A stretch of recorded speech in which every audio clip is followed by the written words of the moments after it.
사랑하는 여러분, 주님의 은혜와 평강이 삶에 함께 하시기를 바라고 축복합니다. 오늘 말씀은 열왕기하 6장 14절에서 20절입니다. 사랑하는 여러분, 우리의 말이 공간을 바꿉니다. 우리가 어떤 말을 하느냐에 따라서 우리 주변이 매우 달라지고 매우 달라지게 할 수 있습니다. 그러니까 말로 우리의 주변과 상황을 매우 많이 바꿀 수 있다라는 겁니다. 말을 함부로 하고 함부로 하지 않고의 문제를 훨씬 넘어서 우리의 말을 어떤 말로 채우느냐의 문제입니다. 그게 말의 힘입니다. 우리의 말을 바꾸는 것은 단지 말을 좋게 한다, 말을 예쁘게 한다, 이런 정도의 의미가 아니라 우리는 우리의 말이 만드는 세상에서 살게 되어 있습니다.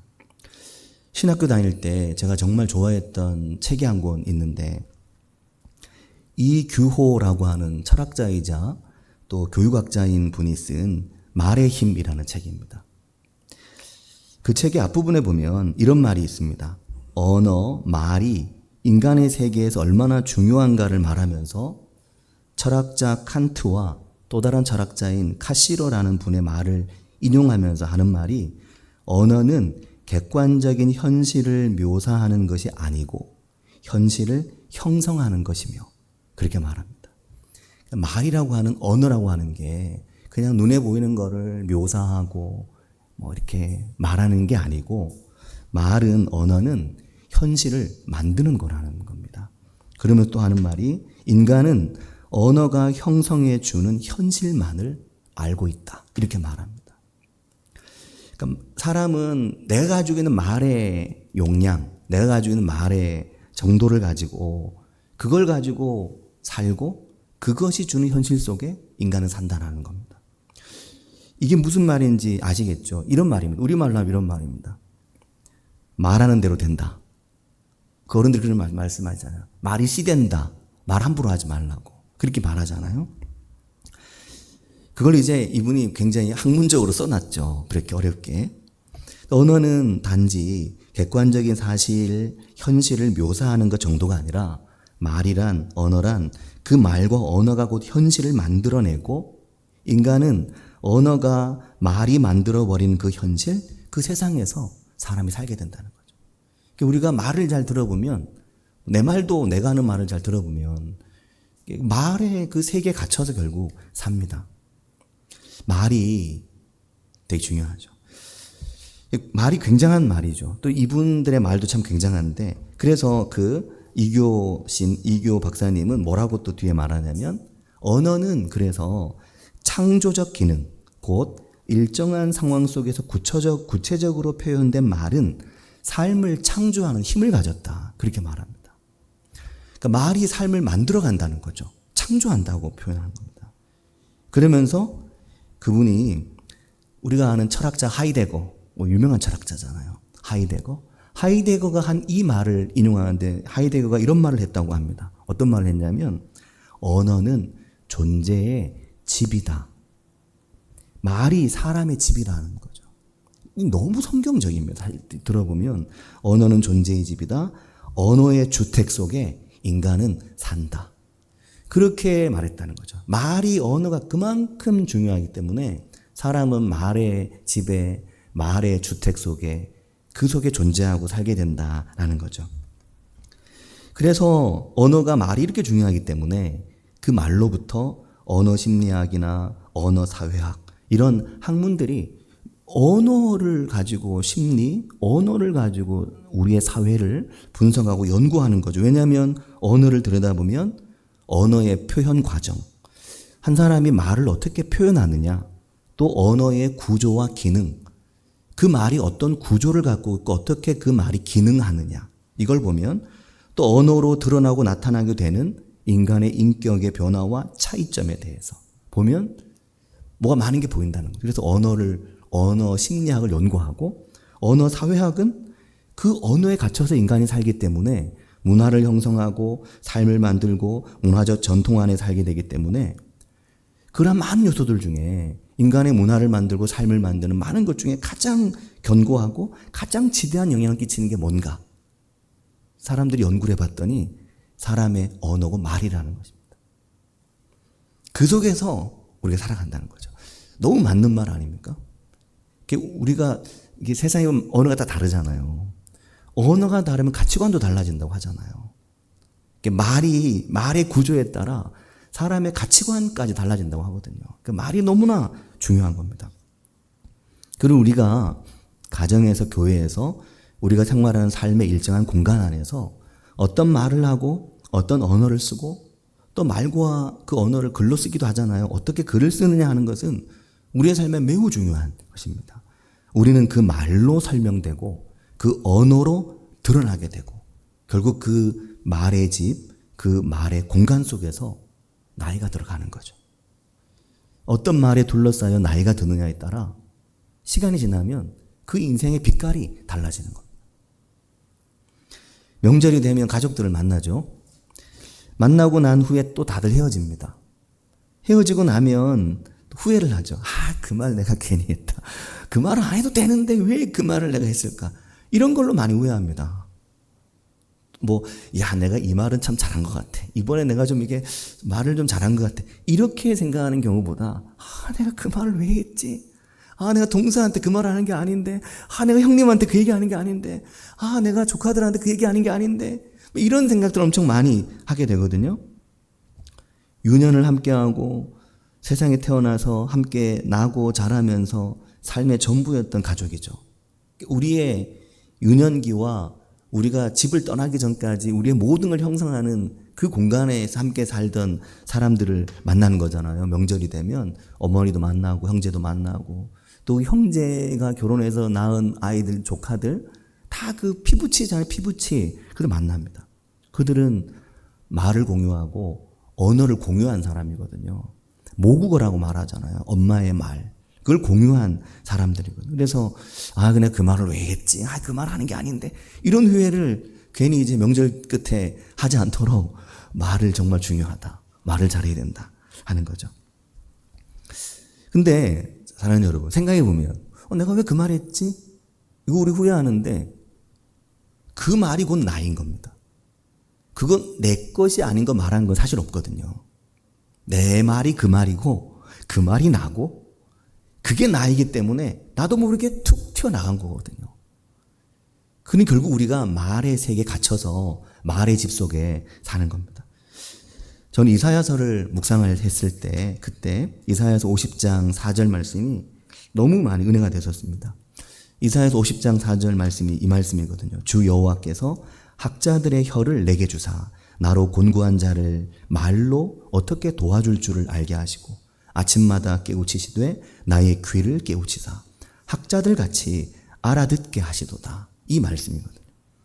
얼마 전에 8월 달에 교회 등록하신 지 얼마 안 되신 김나영 집사님께서 강단 기도를 하실 때 이 구절을 인용해서 기도를 하셨습니다. 뭐라고 기도하셨냐면 목사님께 학자의 혀를 주사 곤고한 자들을 위로하게 해달라고 또 학자처럼 들을 수 있는 귀를 열어달라고 그래서 우리의 마음에 와닿게 풀어줄 수 있게 해달라고 이런 기도를 하셨거든요. 굉장히 감사했죠. 우리의 말이 우리의 귀가 그러해야 됩니다. 왜냐하면 이사야서 50장 4절이 말씀하는 바와 같이 아침마다 하나님 우리를 깨우치시고 그리고 우리의 귀를 깨우치시고 그래서 학자들과 같이 잘 알아듣게 되고 그래서 뭘 하게 하고자 하시냐면 우리의 혀가 학자의 혀와 같이 되어서 박사님 혀가 되라는 게 아니고 엄청 많이 아는 사람 혀가 되라는 게 아니라 깨우침이 있는 혀를 말하는 거죠. 그래서 내 혀가 학자의 혀가 돼서 결국 그 뒤가 뭐냐면 곤고한 자를 말로 어떻게 도와줄 줄. 너무 놀라운 말 아닙니까? 곤고한 자를 도와줄 수 있는 방법이 많은데 이사야서 50장 4절은 곤고한 자를 말로 어떻게 도와줄 줄을 알게 해달라고 이걸 기도하는 겁니다. 말이 그렇게 중요한 거죠. 하나님께서 우리를 부르신 목적 중에 하나 우리가 어떤 말을 쓰느냐 연결되어 있는 겁니다. 그냥 말을 그냥 우리가 내 말 내가 하는데 내가 내 입까지 내 말 하는데 이렇게 말하면 안 됩니다. 내가 내 입까지 내 말 하는데 그러고 하냐 그렇게 하면서 얘기하잖아요. 근데 그 내 입 가지고 내 마음대로 말하면 안 됩니다. 하나님이 내 속에 어떤 말을 주시고 어떤 말을 할 건가 정말 중요하죠. 근데 바로 이렇게 말의 중요성이 있는 사람들이 누구냐면 바로 제사장입니다. 근데 이미 이 전제는, 이 제사장은 이 자리에 계신 성도님들 어느 분 한 분도 여기서 빠져나갈 분이 없습니다. 난 제사장 아닌데 뭐 이렇게 생각할 수 없습니다. 하나님 우리를 왕 같은 제사장으로 다 부르셨잖아요. 하나님 우리에게 이런 말을 원하시는 겁니다. 특히 인생이란 전쟁터에 나갈 때, 삶이라는 전쟁을 지나왔을 때, 명절에 만나보면 1년에 뭐 몇 번 만나잖아요. 2번, 1번. 근데 그 인생이란 전쟁터를 지나왔잖아요. 그리고 또 인생이란 전쟁터로 나아가야 되잖아요. 그러니까 그들 속에 우리가 제사장으로 명절도 함께하고 얼굴 보고 매일 만나고 집에서는 또 교회에서도 그렇게 생활하기 때문에 오늘 왕 같은 제사장으로 부르신 우리에게 하나님이 어떤 말을 할 것인가, 곤고한 자를 말로 어떻게 도와줄까, 이걸 아는 것은 매우 중요한 것입니다. 그래서 이번 주간에 새벽 말씀을 전하면서 신명기 20장의 말씀을 드렸는데 신명기 20장 1절에 뭐라고 말씀했습니까? 네가 나가서 적군과 싸우려 할 때 아무리 말과 병거가 많고 적군이 두렵더라도 두려워하지 말라고 말씀하면서 신명기 20장 2절에 뭐라고 말씀했냐면 하나님께서 그 전쟁에 나가는 백성들을 향해 말하지 않고 누구에게 말하시냐면 제사장들에게 하나님 말씀하셨습니다. 이 전쟁에 나가는 백성이 많은 말과 많은 병거 앞에 놀라지 않도록, 두려워하고 떨지 않도록 제사장에게 뭐라고 말하냐면 너희가 싸울 곳에 가까이 가면, 그러니까 전장이 가까이 다가오면 그러면 그 뒤에 제사장은 할 일이 있다. 제사장에게 뭔 할 일이 있었냐면 제사장은 백성에게 나아가서 고하여 그들에게 말하라라는 겁니다. 뭐라고 말하라고 했습니까? 이스라엘아 들으라. 너희가 오늘 너희의 대적과 싸우려고 나와왔으니 바짝 쫄고 겁먹고 때가 된 빨리 도망가. 이런 얘기 하라는 게 아니었습니다. 야 너희들 하늘 맵 똑바로 하지 않나 하나님 도와주실 것 같아? 어린 반푼어치도 없다. 아주 오늘 톡톡히 한번 당해봐. 이런 말 하라는 것이 아니었습니다. 제사장의 말은 뭐였냐면 하나님께서 이렇게 말하라고 하신 거죠.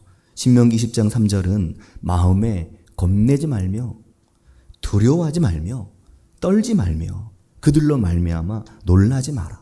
이렇게 제사장들은 말하라는 것이었습니다. 왜 그럴까요? 왜 그렇게 말하라고 하십니까? 전쟁은 누구에게나 두렵고 누구에게나 무서운 것이니까요. 그 무서운 전쟁 앞에 놓여있는 무서운 전쟁이라는 인생을 살아가야 되는 이들에게 오늘 제사장으로 부름받은 우리에게 하나님이 주시는 사명이고 하나님 원하시는 것은 그들을 두려워하지 마라, 겁내지 마라, 떨지 마라. 그리고 이번 주간 보았던 말씀이라면 도단성에 엘리야에게 주셨던 말씀이라면 우리와 함께한 자가 저들과 함께한 자보다 많다. 이거를 말해주라는 거죠. 이걸 잘 보여주는 게 엘리사의 도단성에 나타난 하나님의 불말과 불병거였습니다. 이번 주간 우리가 말씀에서 보았죠. 아람의 왕이 엘리사를 잡겠다고 엄청난 군사와 병거를 보냈습니다. 그리고 엘리사와 그의 사환이 있는 도단을 에워쌌죠. 완전히 포위했습니다. 그때 사환이 두려워 떨며 말하지 않습니까? 15절 말씀에 보면 내 주여 우리가 어찌하리까? 다 죽었다. 어떻게 합니까? 하는 겁니다. 적군을 보고 두려움에 빠진 거죠. 그 에워싼 적군을 보고 두려움에 빠진 겁니다. 순식간에 그 도단이 전장의 한가운데가 되게 된 거죠. 그때 엘리사가 말합니다. 제사장의 말이죠. 16절 말씀에 보면 대답하되 두려워하지 말라. 그리고 뭐라고 말합니까? 우리와 함께한 자가 그들과 함께한 자보다 많으니라. 그리고 엘리사가 기도합니다. 하나님, 이 사환의 이 청년의 눈을 열어 보게 해주십시오. 자, 사랑하는 여러분, 이게 제사장의 말이고 제사장의 기도입니다. 제사장의 기도는 눈을 열어 보게 해달라는 것이 되어야 되고 그게 제사장의 기도입니다. 제사장의 말은 용기를 주고 힘을 주고 두려워 말라 떨지 말라고 말하는 말이 제사장의 말입니다. 그게 제사장의 말이고 제사장의 기도는 그의 눈을 열어 우리와 함께한 자가 그들과 함께한 자보다 많다는 걸 보게 해달라고 기도하는 거죠. 엘리사가 그것을 하고 있는 겁니다. 그래서 어떻게 되었습니까? 엘리사가 그 말과 엘리사가 그 기도로 그 눈이 어두 보지 못하는 그 청년의 그 사환, 그 젊은 사환의 눈을 열어서 그 공간에 불말과 불병거로 함께하고 계신 그 모든 아람 군대를 에워싸고 있는 하나님의 군대를 보게 하는 것입니다. 사랑하는 여러분, 우리가 우리의 말과 우리의 기도로 이런 은혜를 주고 이런 은혜를 일으키는 그런 입술이 되길 바라고 축복합니다. 이번 명절에 그러시기를 바랍니다. 근데 사랑하는 여러분, 엘리사의 언어와 말들은 그러면 어디에서 왔겠습니까? 엘리사처럼 하고 싶죠. 그 제사장처럼 하고 싶죠. 이사야가 학자의 회의에 말했듯 그렇게 하고 싶죠. 근데 그 말과 그 기도 어디서 왔을까요? 엘리사는 어떻게 그렇게 기도할 수 있었겠습니까? 그는 그의 이 말들과 언어들을 어디에서 배웠고 어디로부터 그가 이런 은혜를 입어서 이런 말을 하고 이런 기도를 할 수 있었겠습니까?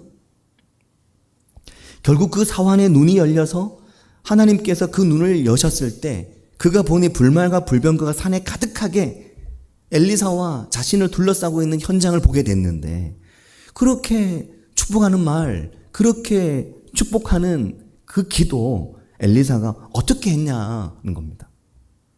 이게 매우 중요합니다. 우리가 과정을 건너뛸 수 없는데 우리가 엘리사처럼 되면 좋죠. 제사장의 그 말이 우리 입에 있고 제사장의 그 기도가 우리에게 있으면 좋죠. 하지만 막연히 되는 건 아니기 때문에 그게 어디서 그럼 시작됐나? 그 말과 그 기도가 하나님께로부터 엘리사에게 온 것입니다. 이게 중요합니다. 우리가 어제도 이제 1:1 제자과정에서 그런 내용이었는데, 시험 들지 마라, 순종해라, 하나님의 부르심을 따라 사역해야 한다, 하나님의 부르심을 따라 섬겨야 한다, 이런 말 많이 하거든요. 순종해야 돼, 시험 들지 마, 하나님 부르심을 따라 사역해야 돼, 이렇게 많이 말하는데 순서가 있는 겁니다. 어떻게 순종하지? 어떻게 시험 들지 않지? 어떻게 사역하지? 그 어떻게가 중요한데, 그 어떻게가 무엇입니까? 하나님의 말씀이 있어야 그걸 하는 것입니다. 하나님의 말씀이 내게 있을 때 시험에 들지 않을 수 있는 것이고, 예수님께서 광야에서 사단의 시험을 말씀으로 물리치신 것처럼 내게 하나님의 말씀이 있을 때 순종을 하는 겁니다. 왜 순종 안 하나? 왜 순종하지 못하나? 하나님이 내게 순종하라고 한 말이 없기 때문에 순종을 못하는 거니까. 어떻게 제사장이 기도를 하고 어떻게 제사장이 말을 할까? 하나님께서 내게 주신, 하나님으로부터 내게 온 뭔가가 있어야, 그 말씀에 실체가 있어야 그게 가능한 것입니다. 아람의 군대가 도단의 엘리사에게로 막 밀려 들어왔잖아요. 그때 엘리사가 또 기도를 합니다. 이번에 엘리사가 뭐라고 기도하냐면, 처음에는 그 사환의 눈을 열어달라는 거였잖아요. 근데 이번에 아람의 군대를 향해서는 엘리사가 뭐라고 기도하냐면, 하나님, 저 무리의 눈을 어둡게 하옵소서 라고 기도합니다. 그리고 하나님께서 그 아람 군대의 눈을 어둡게 해버리셨습니다. 그들의 눈이 어두워졌죠. 지난 금요일 새벽에도 말씀드렸지만 이것은 눈이 완전히 실명 상태가 되어버린 걸 말하는 게 아니라 제대로 볼 수 없고 제대로 판단할 수 없는 상태로, 어디가 길이고 어디가 길이 아닌지 분간도 어려운 상태가 되었다는 걸 말하는 것이었습니다. 근데 그런 그들을 향해서 엘리사가 이런 말을 합니다. 어제 이 말씀이 너무나 은혜가 됐는데 19절입니다. 19절 말씀을 같이 읽겠습니다. 엘리사가 그들에게 이르되 이는 그 길이 아니요 이는 그 성읍도 아니니 나를 따라오라. 내가 너희를 인도하여 너희가 찾는 사람에게로 나아가리라 하고 그들을 인도하여 사마리아에 이르니라. 아멘. 자, 사랑하는 여러분, 엘리사가 말했습니다. 이는 그 길이 아니요 이는 그 성읍도 아니다. 이 말은 여기는 네가 너희들이 찾는 그 길이 아니다. 이 길은 엘리사 잡으러 왔으니까 엘리사 잡으러 가는 길이 아니라는 말이죠. 이건 물론 거짓말이지만 여기는 또 너희들이 찾는 그 성읍이 아니라는 겁니다. 사실은 거기 다 왔는데 좀만 더 가면 되는데, 그런데 이 말을 잘 읽어보면 엘리사 그들에게 말하는 거죠. 이는 그 길이 아니요 이는 그 성읍도 아니니 라고 말하는데, 사랑하는 여러분, 이게 무슨 말입니까? 도단의 엘리사를 잡으러 왔지만 이미 그 눈이 어두워져서 제대로 볼 수 없고 판단할 수 없는 그들을 향해서 여기가 아니야, 다른 곳이야, 이 성읍이 아니야, 다른 성읍으로 가야 돼, 그렇게 말하는 거지 않습니까? 그러면서 엘리사가 뭐라고 말하냐면 그 뒤에 뭐라고 말합니까? 나를 따라오라. 사랑하는 여러분이 나를 따라오라. 제가 뭔 얘기할지 좀 짐작되지 않으십니까? 나를 따라오라. 어디선가 많이 보지 않았습니까? 나를 따르라. 누가 이 말 많이 했습니까? 예수님이 이 말씀 많이 하셨죠. 눈이 어두워 제대로 볼 수 없고 그들의 인생의 죄의 문제 지고 있는 제자들 만나셨을 때 주님께서 그들 향해 하셨던 말씀이 나를 따르라는 거예요. 나를 따라오라는 거였습니다. 나를 따르라. 나를 따라오라. 알페오의 아들 레위를 향해서, 세관에 앉아있던 마태를 향해서, 갈릴리로 나가는 길에 만나셨던 빌립을 향해서, 그리고 베드로를 향해서 나를 따라오라. 내가 너희로 사람을 낚는 어부가 되게 하리라. 너희의 눈을 완전히 열어서 너희가 볼 것을 보게 하고 너희가 갈 곳으로 가게 하겠다고 예수님께서 말씀하셨거든요. 사랑하는 여러분, 오늘 우리를 향해 말씀하시는 주님의 음성, 주님 목소리를 이 19절 안에서도 들을 수 있어야 됩니다. 나는 잘 가고 있나요? 내 길은 좋은가요? 나는 잘 머물고 있나요? 내가 머무는 내 삶의 자리, 내 삶의 공간, 내 삶의 성읍은 잘 되어 있나요? 주님께서 우리에게 말씀하시는 겁니다. 이 길이 아니야. 이 성읍이 아니야. 너의 자리, 너의 길은 여기가 아니야. 그러면서 주님께서 말씀하시는 거죠. 나를 따라오라고. 나를 따라오라. 오늘 우리에게도 그렇게 주님께서 말씀을 하신 겁니다. 사랑하는 여러분, 우리가 주님의 부르시는 그 음성, 주님의 부르시는 그 말씀을 듣고 주님의 길을 따라간 은혜가 우리 가운데 있기를 바라고 축복합니다. 결국 이 아람의 군대를 엘리사가 데리고 가잖아요. 어디로 데리고 갑니까? 엉뚱한 데로 데려갑니다. 엉뚱한 저 사마리아 한가운데로 데려가잖아요. 야, 이거 많은 걸 생각하게 합니다. 아람 군대는 엘리사 잡으러 왔죠. 아람 군대의 목적입니다. 하지만 그게 하나님의 목적은 아닌 것입니다. 그들의 목적일 뿐이지. 엘리사가 그들의 목적대로 응답해 줘야 좋은 엘리사입니까? 그건 아니잖아요. 아람의 군대를 이끌고 19km 정도 되는 20km 되는 거리를 데리고 가서 어디로 그 군대를 데려가냐면 사마리아 한가운데로 데려가는 겁니다. 사마리아는 아람 군대 입장에서 봤을 때는 적진 한가운데죠. 북이스라엘의 수도 아닙니까? 사마리아가. 그 사마리아로 그들을 데려간 겁니다. 그리고 거기서 엘리사가 또 기도하는 거죠. 여호와여, 이 무리의 눈을 열어 보게 하옵소서. 엘리사가 명령하면 하나님 듣는 그런 개념은 아닙니다. 하나님 이들의 눈을 열어 보게 해주십시오. 근데 그들의 눈이 열려서 보았습니다. 뭘 보았습니까? 그 아람의 군대가. 그게 20절 말씀입니다. 20절 끝에 보면 그들의 눈을 여심해 그들이 보니 자기들이 사마리아 가운데에 있더라. 그걸 보게 된 겁니다. 야, 우리가 눈을 떠보니 사마리아 한가운데에 와 있는 겁니다. 그 적진의 한가운데에. 그 사마리아 한가운데까지 엘리사 그들 이끌고 들어간 거죠. 그리고 그들을 그 사마리아 한가운데, 그 사마리아에 그들이 다 모였으니까 어떤 넓은 곳이 아니었겠습니까? 광장 같은 데였겠죠. 거기서 그들이 눈이 열려서 보니까 적진 한가운데에 들어와 있는 겁니다. 사랑하는 여러분, 우리가 때로 하나님의 인도하심과 하나님의 이끄심을 받다 보면 어느 한순간 내가 눈이 열려서 하나님 앞에서 하나님의 말씀이 들리고 하나님의 우리를 향한 뜻이 느껴지고 깨달아질 때 내가 어느 순간 어느 한 도시에서 어느 한 내 삶의 자리에서 내 눈이 번쩍 열릴 때가 있습니다. 내가 열심히 가고 있는 그 길이 아니라고 말씀하시는 그 자리에서 내 눈이 열리며 하나님 내게 원하시는 것은 이것이었구나. 하나님 내게 바라시는 것은 이것이었구나. 그렇게 눈이 번쩍 열리는 내 삶의 자리가 있는 거죠. 그 공간이 이 아람의 군대에게는 사마리아 한가운데였습니다. 거기서 그들을 모두 죽일 수도 있었지만 이스라엘 왕은 아버지여 다 죽이리까? 엘리사가 뭐라고 말합니까? 아니다. 포로로 잡히거나 전쟁 중이라도 살려줘야 되는데 여기까지 온 이들을 잘 먹여서 돌려보내야 됩니다. 그렇게 말합니다. 사랑하는 여러분, 오늘 우리의 삶에서 우리의 눈이 그렇게 열려지는 것이 너무나 중요합니다. 우리 인생의 자리에서 우리 삶의 그 사마리아 한가운데가 우리에게 필요한 거죠. 내 눈이 딱 띄어져서 그 모든 현실이 보여지는 것, 내 눈이 딱 띄어서 그 모든 현장이 보여지는 것, 그게 우리에게 너무나 중요합니다. 사랑하는 여러분, 이 성경의 말씀 속에서 이 사마리아의 한가운데 눈을 한번 딱 떠보시기 바랍니다. 이 말씀을 쭉 따라 읽어가다가 내가 아람 군대로 그 엘리사의 뒤를 쫓아가다가 더듬더듬 쫓아가는 거죠. 눈을 딱 떴는데 사마리아 한가운데, 죽었네? 적진 한가운데. 그렇게 내가 눈을 떴을 때, 오늘 우리 인생을 향해서, 오늘 우리의 삶을 향해서 하나님께서 말씀하시는 그 음성이 내게 들려오고 하나님의 뜻이 무엇인지 내가 분별할 수 있는 내 인생의 사마리아 한가운데 그 삶에서 눈을 뜬 은혜가 우리 가운데 있기를 바라고 축복합니다.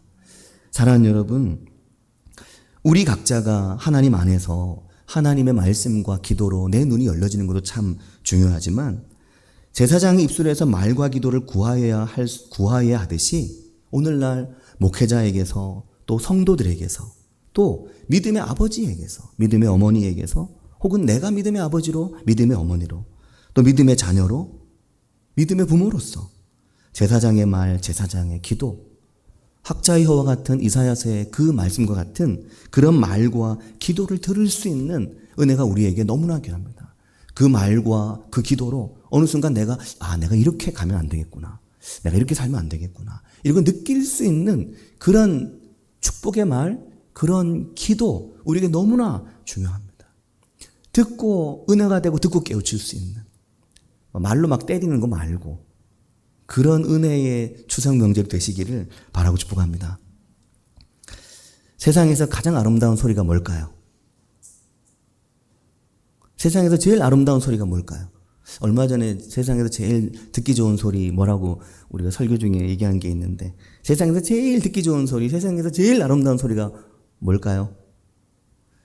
그 자식의 목구멍에 밥 넘어가는 소리? 그렇게 말한다고 했잖아요, 지난번에. 근데 세상에서 제일 아름다운 소리가 뭔가? 이걸 가지고 지난 금요일 새벽 말씀의 찬양이었는데 그 찬양을 유심히 들어본 분은 이미 아실 텐데 제가 뭔 얘기할지. 한웅재 목사님이 아침길이라고 하는 찬양에서 그 시를 목사님이 쓰셨죠. 근데 이렇게 되어 있습니다. 세상에서 제일 아름다운 소리는, 이 찬양이 좀 어려워가지고 제가 잘 모르는데, 세상에서 제일 아름다운 소리는 뭐 그러는 찬양인데, 거기 보면 뭐라고 말하냐면, 성경 넘기는 소리라던 그의 얘기. 그 가사가 나옵니다.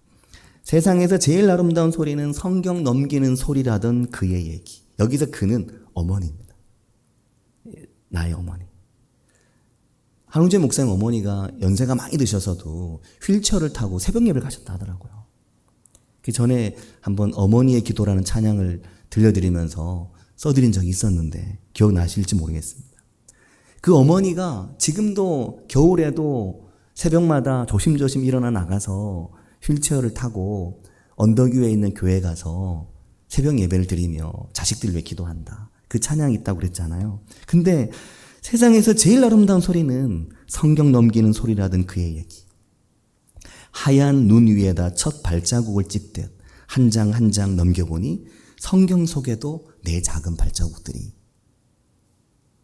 이 가사가 너무 은혜가 되더라고요. 눈 위에 발자국 하나하나 찍히듯이 그렇게 성경을 한 장 한 장 넘기다 보니까 나도 모르게 성경 속에 내 발자국이 보이더라.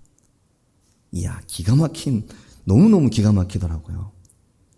하나님의 말씀의 길을 따라가면서 그 말씀 안에 살면서 그 말씀 속에서 들려오는 소리를 듣고 그 말씀 안에서 기도하고 그렇게 추석 명절에 가족들을 만나는 겁니다. 만나서 축복하고 또 기도해주고 조카들 기도해주고 또 동생들 기도해주고 어머니 위해서도 아버지 위해서도 기도해드리고 그렇게 안아주고 축복하고 격려하고 또 내가 안수기도 해줄 사람이 있으면 가족 중에 안수기도 해주고 그런 은혜들 우리 가운데 있기를 바라고 축복합니다.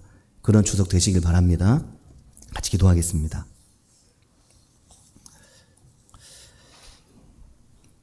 우리가 다들 바쁘고 부지런히 열심히 살다가 추석에 만납니다. 만나보면 오랜 추억들이 막 떠오르죠.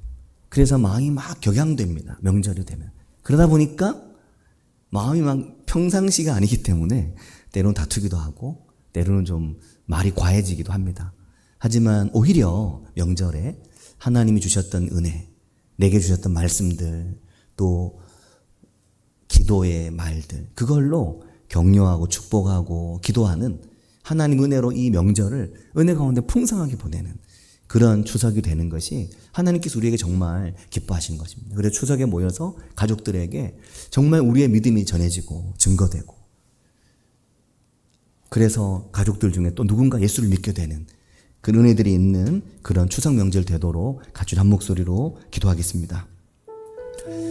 하나님 아버지, 은혜하시는 감사합니다. 주님, 우리 인생 가운데 함께 하시며 은총을 베푸시는 주님. 하나님 아버지, 오늘 주님 말씀을 통해서 하나님 그 백성의 귀를 여시며 그 백성의 눈을 여시며 그들에게 말씀하시며 하나님 아버지 그들을 인도하셔서 사마리아까지 데리고 들어가시며 주님, 이 길이 아니요 이 성읍이 아니다, 그들 이끌고 가서 눈을 뜨게 하고 깨닫게 하고 보게 하셨던 그 현장, 그 사마리아 한가운데가 오늘 저희들의 삶에도 있기를 주님 원합니다. 그러므로 주님, 저희들이 그 은혜로 말하고 격려하며 기도할 수 있는 제사장의 입을 가지고 제사장의 말을 가지며 제사장의 기도를 할 수 있는 저희들이 될 수 있도록 은혜 주시기를 주님 원합니다. 하나님 아버지, 그 은혜를 함께하며 그 은혜를 함께 나눌 수 있는 명절이 될 수 있도록 하나님 아버지, 우리를 도우시고 우리를 인도해 주시기를 주님 원합니다. 주님, 우리에게 그 마음을 부어주시옵소서. 주님, 우리에게 그 은혜를 부어주시옵소서. 하나님 아버지, 그것을 위해서 명절에 가족을 만날 수 있도록 주님, 우리에게 은혜 주시기를 주님 원합니다. 하나님 아버지, 은혜를 더하여 주셔서 하나님 아버지, 오늘 엘리사 주셨던 은혜와 주님 그 은혜가 우리의 삶에 있게 도와주시고 인도해 주시기를 주님 원합니다. 아버지, 역사하여 주시옵소서. 주님 기름 주시기를 주님 원합니다. 하나님 아버지, 은혜와 사랑을 감사드립니다. 이 길은 그 길이 아니요 이 성읍도 그 성읍이 아니라고 말하며 나를 따라오라고 말하는 엘리사의 뒤를 쫓아 갔던 이들이 사마리아 한가운데서 눈이 열려 볼 것을 보게 되었던 것처럼 하나님 아버지, 오늘 우리의 삶에서도 하나님 앞에서 하나님의 음성이 들려오고 하나님의 말씀이 들려오는, 하나님의 말씀이 보이고 하나님께서 우리에게 뜻하신 바가 눈에 보이는 은혜가 저희 삶에 있도록 인도해 주시기를 주님 원합니다. 하나님 아버지, 그러므로 저희들이 이 명절 기간 특별히 제사장의 말이 있고 제사장의 기도가 있는 그런 격려하고 힘을 주며 마음을 담대하게 하는 그런 은혜가 저희 삶에 있도록 은혜 주시기를 주님 원합니다. 하나님 아버지, 명절에 함께 만난 가족들과 모처럼 만나서 오히려 저희의 말이 상처가 되거나 오히려 저희의 말이 올무가 되거나 돌아서서 후회하는 명절이 아니라 돌아서서 마음이 오랫동안 따뜻한 은혜가 저희 삶에 있도록 주님 인도해 주시기를 주님 원합니다. 하나님 아버지, 오늘 주님 말씀을 마음에 새기며 또한 명절 기간 열왕기하의 다음 말씀들을 계속 읽어나가는 저희들이 되게 해주시기를 주님 원합니다. 예수님의 이름으로 기도합니다. 아멘.